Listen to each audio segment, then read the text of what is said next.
लेकिन संसार से छूटने का मन नहीं होता अभी।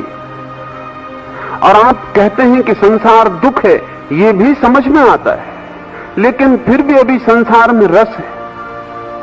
तो बुद्ध ने कहा, मेरे कहने से कि संसार दुख है तुझे कैसे समझ में आ सकेगा? और जिस दिन तुझे समझ में आ जाएगा कि संसार में दुख है, तू मेरे लिए रुकेगा, तू छलांग लगा के बाहर हो जाएगा। बुद्ध ने कहा, तू ऐसा समझ के तेरे घर में आग लग गई तो तू मुझसे पूछने आएगा कि घर से बाहर निकलूं ना निकलूं? तू किससे पूछने रोकेगा? अगर मैं तेरे घर में मेहमान भी हूं तो भी तू मुझे भीतर ही छोड़ के बाहर निकल जाएगा, पहले तू बाहर निकल जाएगा।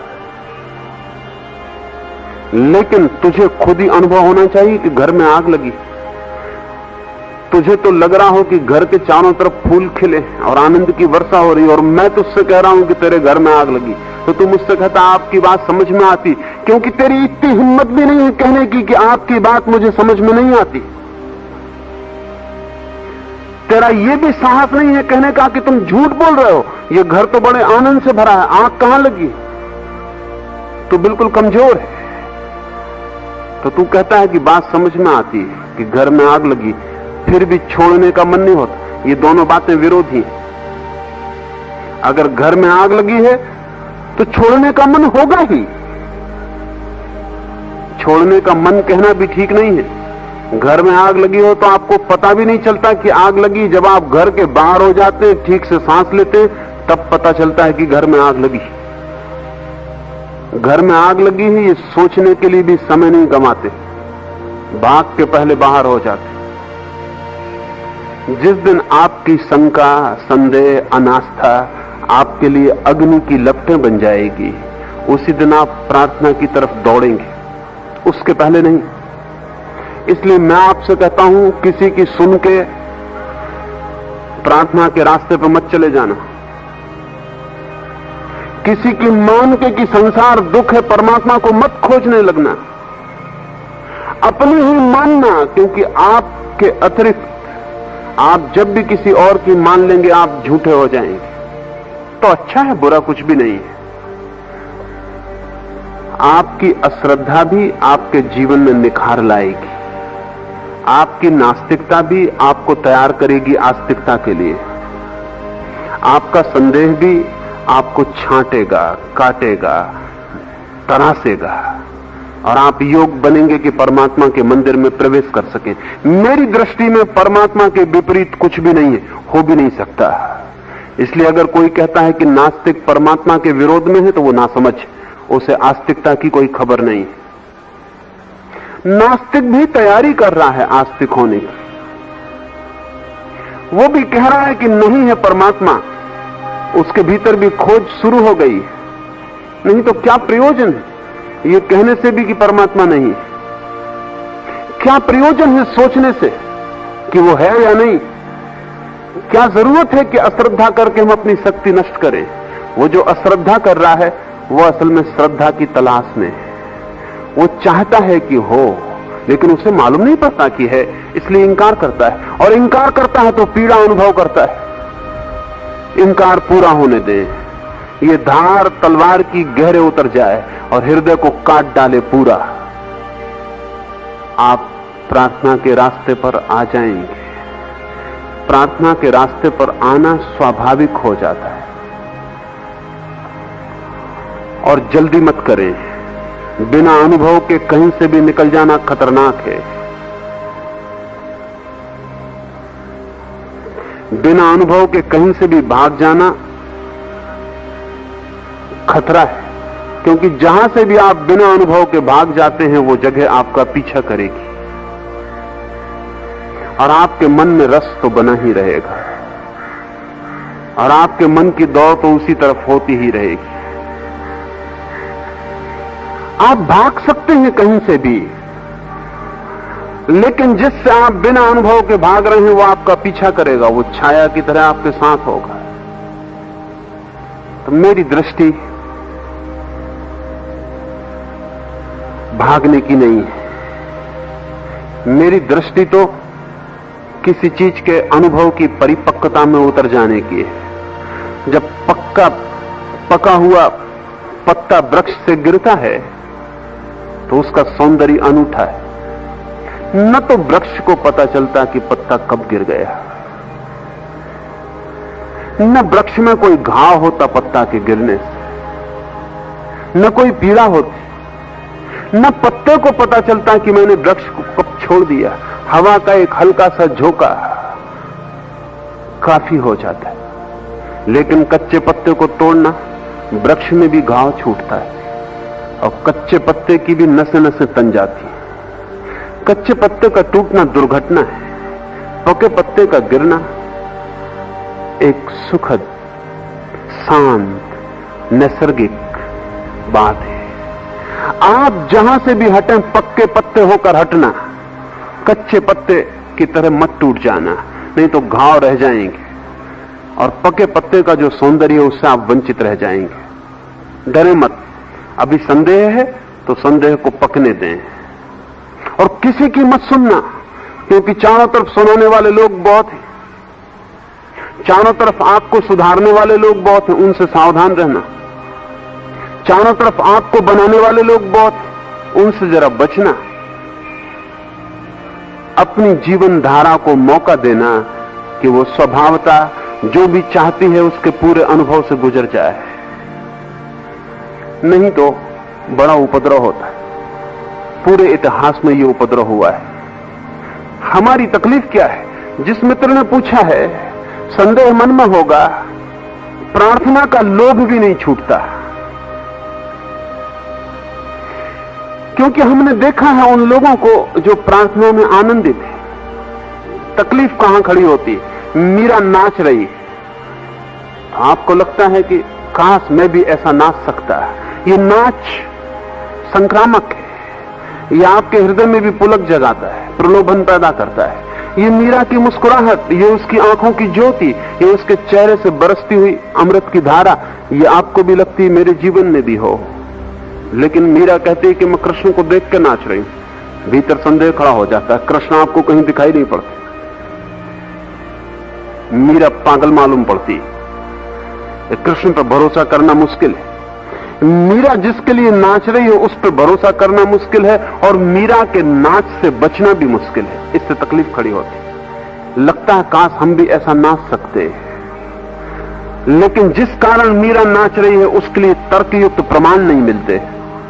किस ईश्वर के लिए नाच रही है? वो ईश्वर कहीं दिखाई नहीं पड़ता। हजार शंकाएं बुद्धि खड़ी करती, तो हम कहते हैं कोई ईश्वर वगैरह नहीं है, तो फिर मीरा पागल है, दिमाग इसका खराब है, ऐसा कह के अपने को समझा लेते। फिर भी वो मीरा की धुन, वो नाच पीछा करता है। वो आपके सपनों में आपके साथ जाएगा, आप उठेंगे और बैठेंगे और लगेगा कहीं मन का कोई कोना कहेगा काश मीरा का ईश्वर सच होता तो हम भी नाच सकते थे। नाचना आप चाहते हैं, आनंदित आप होना चाहते हैं। ऐसा आदमी खोजना मुश्किल है जिसकी आनंद की आकांक्षा ना हो। और संदेह से आनंद मिलता नहीं, अश्रद्धा से आनंद मिलता नहीं, अनास्था से आनंद मिलता नहीं। और आनंद की आकांक्षा है और बुद्धि संदेह खड़ी कर देती। जहां आनंद मिल सकता है वहां बुद्धि सवाल खड़ा कर देती, और हृदय मांगता है आनंद और बुद्धि आनंद दे नहीं सकती। इस दुविधा में प्राण उलझ जाते हैं। तो आप भी नकली नाच नाच सकते हैं, आप भी मजीरा उठा के नाच सकते, लेकिन वो ऊपर ऊपर होगा, क्योंकि मीरा के नाच में मीरा के पांव असली काम नहीं कर रहे हैं, मीरा की श्रद्धा असली काम कर रही। मीरा से अच्छी नर्तकियां होंगी जो ज्यादा अच्छा नाच लेंगी, लेकिन मीरा के नाच का गुण और है। कितनी ही बड़ी कोई नर्तकी और नर्तक हो, मीरा के नाच में जो बात है उसके नाच में नहीं हो सकती। मीरा के पैर अनघड़ होंगे, ताल ना हो, लय ना हो, संगीत का अनुभव ना हो, लेकिन कुछ और है जो संगीत से भी बड़ा है, और कुछ और है जो व्यवस्था से भी बड़ा है, और कुछ इतना गहन उतर गया है भीतर कि उसके उतरने के कारण नाच हो रहा है। इस नाच के पीछे कुछ अलौकिक खड़ा है। वो अलौकिक की श्रद्धा ना हो तो नाच तो आप भी सकते हैं, लेकिन आपकी आत्मा में आनंद पैदा नहीं होगा। नाच बाहर बाहर रह जाएगा, आप भीतर खाली के खाली, रिक्त, उदास, वैसे के वैसे रह जाएंगे। मीरा की श्रद्धा ही केंद्र है। आप संदेह के केंद्र पर नाच सकते हैं, लेकिन मीरा के सुख की अनुभूति आपको नहीं होगी। और बड़ी कठिनाई इससे खड़ी होती है कि जागृत पुरुषों का भी बाहर का जीवन ही हमें दिखाई पड़ता है, उनके भीतर का तो हमें कुछ पता नहीं। हम महावीर को देखते हैं, उनकी शांत मुद्रा दिखाई पड़ती है, उनके आंखों का मौन दिखाई पड़ता है, मन प्रलोभन से भर जाता है, काश ऐसा हमें भी हो सके। फिर महावीर की बात सुनते हैं, उस पर श्रद्धा नहीं आती। बुद्ध को देखते हैं, उनके आसपास जो हवा बहती है शांति की, वो हमें भी छूती है। उनके पास पहुंच के जो स्नान हो जाता है कि पोर पोर जैसे किसी ताजगी से भर गए, वो हमें भी प्रतीत होता है। लेकिन बुद्ध की बात सुन के श्रद्धा नहीं आती। बुद्ध के भीतर जो है उसका हमें पता नहीं, बाहर जो है हमें पता है। तो एक बड़ी उल्टी प्रक्रिया शुरू होती है कि हम सोचते हैं जिस भांति बुद्ध बैठे हैं हम भी बैठ जाएं, तो शायद जो भीतर घटा है वो हमें भी घट जाएगा। तो महावीर जैसा चलते हैं हम भी चलने लगे। महावीर ने वस्त्र छोड़ दिए तो हम भी वस्त्र छोड़ दें। तो अनेक लोग महावीर को देखकर नग्न खड़े हो गए। वो सिर्फ नंगे हैं, दिगंबर नहीं, क्योंकि महावीर की नग्नता के पहले भीतर एक आकाश उत्पन्न हो गया है। उस आकाश ने वस्त्र छोड़ दिए, इनके भीतर वो आकाश उत्पन्न नहीं हुआ। इन्होंने सिर्फ वस्त्र छोड़ दिए, इनकी देह भर नंगी हो गई। महावीर चींटी भी हो तो पांव फूंक फूंक के रखते हैं, इसलिए नहीं कि उन्हें डर है कि कहीं चींटी मर न जाए। उनके पीछे चलने वाला भी पांव फूंक फूंक के रखने लगता है कि कहीं चींटी मर न जाए। लेकिन इसे अपनी ही आत्मा का पता नहीं है। इसे चींटी की आत्मा का पता कैसे हो सकता है? इसे अपने ही भीतर के जीवन का कोई अनुभव नहीं है। चींटी के जीवन का अनुभव कैसे हो सकता है? इसकी अहिंसा थोथी उथली ऊपर ऊपर हो जाती, ऊपर से आचरण हो जाता है, भीतर का अंतस वैसा का वैसा बना रहता है। भीतर अंतस बदले तो ही बाहर जो क्रांति घटित होती है वो वास्तविक होती है। लेकिन ये भूल होती रही। मैंने सुना है एक यहूदी फकीर हुआ बालसेम, थोड़े से जमीन पर हुए कीमती फकीरों में एक। बालसेम से किसी ने पूछा कि तुम जब भी बोलते हो तुम ऐसी ऐसी चोट करने वाली मौजू कहानी कह देते हो, कहां से खोज लेते हो ये कहानियां? तो बालसेम ने कहा एक कहानी से समझाता हूं। और बालसेम ने कहा कि एक सेनापति एक छोटे गांव से गुजरता था, बड़ा कुशल निशानेबाज था। उस जमाने में उस जैसा निशानेबाज कोई भी ना था। 100 में 100 निशाने उसके लगते थे। अचानक उसने देखा गांव से गुजरते वक्त अपने घोड़े पर एक बगीचे की चारदीवारी पर, लकड़ी की चारदीवारी, फेंसिंग, उसमें कम से कम 150 गोली के निशान हैं। और हर निशान चाक के गोल घेरे के ठीक बीच केंद्र पर है। 150। सेनापति चकित हो गया, इतना बड़ा निशानेबाज इस छोटे गांव में कहां छिपा? और जो चाक का गोल घेरा है ठीक उसके केंद्र पर गोली का निशान है। गोली लकड़ी को आर पार करके निकल गई। और एकाध मामला नहीं है, 150 निशान। उसे लगा कि कोई मुझसे भी बड़ा निशानेबाज पैदा हो गया। पास से निकलते एक राहगीर से उसने पूछा कि भाई ये कौन आदमी है, किसने ये निशान लगाए हैं, किसने ये गोलियां चलाई? इसकी मुझे कुछ खबर दो, मैं इसके दर्शन करना चाहूंगा।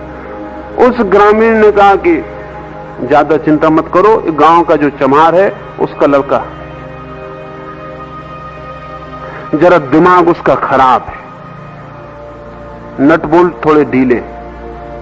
उस सेनापति का मुझे उसके दिमाग की फिक्र नहीं। जो आदमी 150 निशान लगा सकता है इस अचूक ढंग से वर्तुल के ठीक मध्य में, उसके दिमाग की मुझे चिंता नहीं। वो महानतम निशानबाज। मैं उसके दर्शन करना चाहता हूं। उस ग्रामीण ने कहा कि थोड़ा समझ लो पहले, वो गोली पहले मार देता है, चाक का निशान बाद में बनाता है।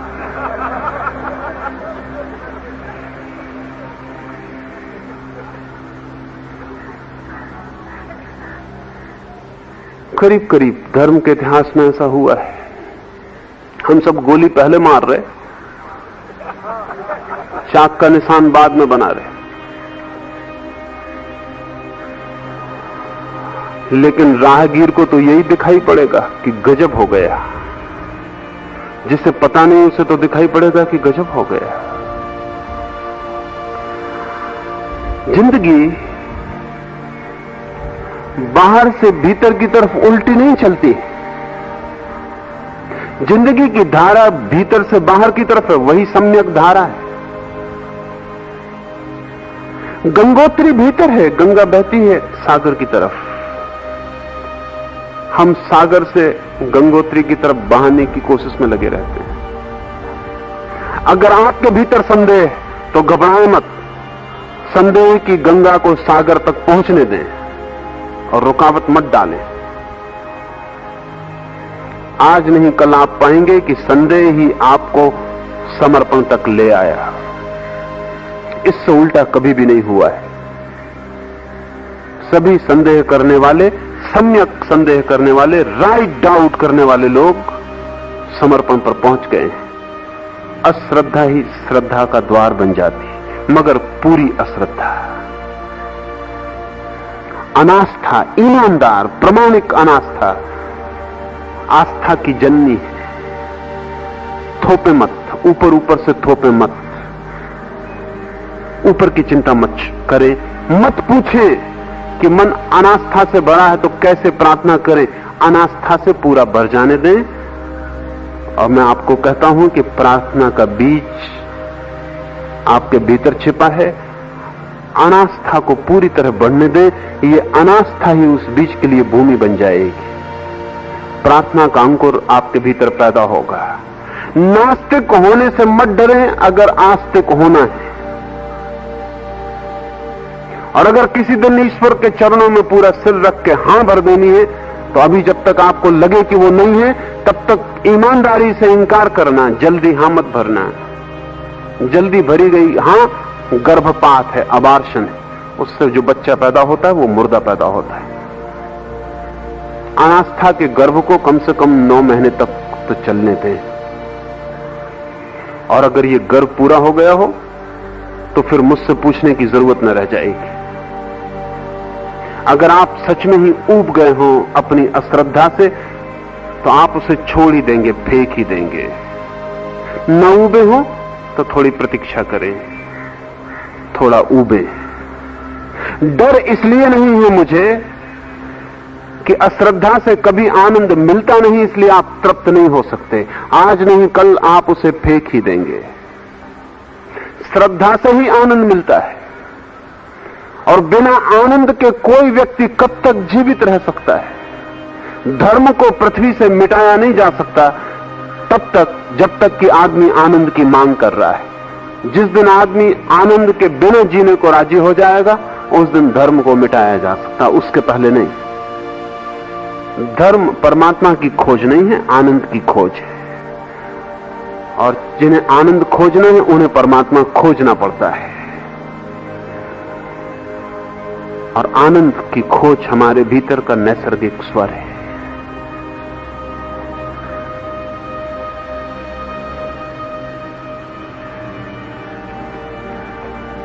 ईश्वर की ओर श्रद्धा बढ़ाना बहुत कठिन लगता है, क्योंकि उसके अस्तित्व को मानने का कोई ठोस सबूत या कारण नहीं मिलता।